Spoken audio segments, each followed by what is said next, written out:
Welcome to the coolest stuff on the planet. Hey guys, this is Matt, and I'm talking into an AKG condenser microphone. How are you? What's your name? Rachel? Oh, yes, she also has one of those devices. And It's guess what? pretty. It is very pretty. And it's the coolest stuff on the planet.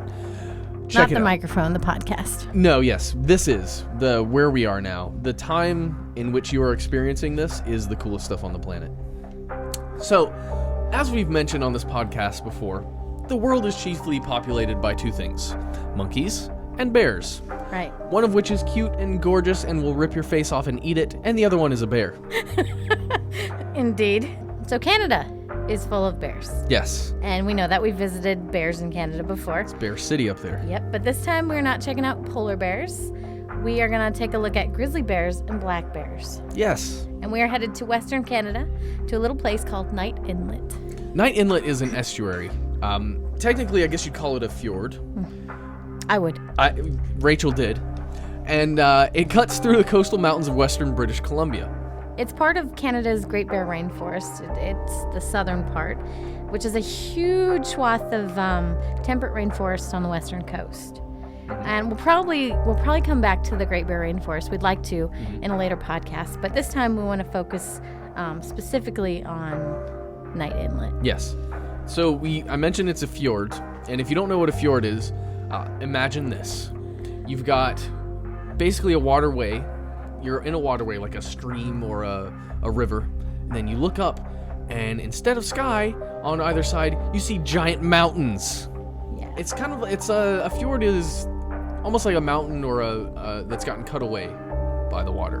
By glaciers. By glaciers, yes. And there are also waterfalls in this area. And the scenery, well, it's not too shabby. It's lovely. So Night Inlet is a pretty remote, mostly uninhabited area.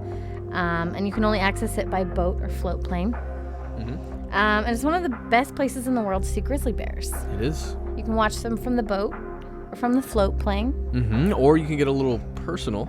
And a lot like Katmai, where we went, Katmai National Park, there are bear viewing platforms where you can go chill out and get close to these guys. So you can watch the bears hunt for salmon mostly, which is probably one of the most entertaining things, with the salmon jumping out of the river and the bears just going, "How? Gotcha!" It's pretty cool. They say that too, I promise. They say gotcha? Yes. That takes place. Yes, they do. Take your word or on it's that, more Matt. like, gotcha. So speaking of interesting, Matt, I have a little factoid for you about grizzly bears and salmon. Okay. You want to hear it? I do. Okay. So I think I was telling you a little bit about this before, but I didn't give you the details. Yes. So when the grizzly bears grab the salmon, if they're really, really hungry, they'll eat pretty much the whole thing except for the intestines. But if they're not so hungry, like usually, they go for the most nutritious parts of the fish, which would be the brains, the skin, and the eggs. Like we said before, they're picky, if they can be. Well, and they're maximizing their calories, right? Because it's for hibernation purposes. Exactly.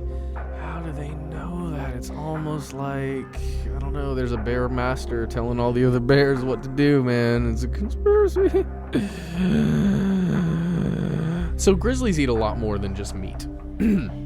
One of their favorite foods is the parsnip. Think of a pale, fat carrot. That's the way I see a parsnip. Really? Grizzly bears eat parsnips? Yeah, parsnips. Yeah, specifically grizzly bears. I knew they were omnivores, but I didn't realize that, Oh, yeah. I mean, that's like They dig on the the parsnips. obscure vegetables. See, fun little fact that Matt dug up. Well, we have dueling factoids, Matt, because I Okay. have another one for you. Hit me. So do you know why they're called grizzly bears? Because there's a lot of fat and gristle on the outside of their... No. What? No.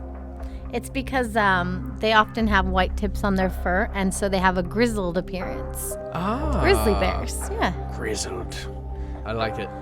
Now, the whole area is full of little inlets and coves and sounds and straits and stuff like that. So you have lots of opportunities to see a lot of marine life. For example, you can see killer whales, humpback whales, dolphins, sea lions, seals, etc.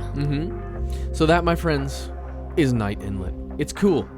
Now, if you are obsessed with brown bears, black bears, fun bears, bad bears... Or fjords, like I am. Yes.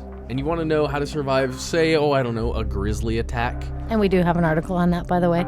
Exactly. You can go to howstuffworks.com, use that handy search bar, find all that good stuff.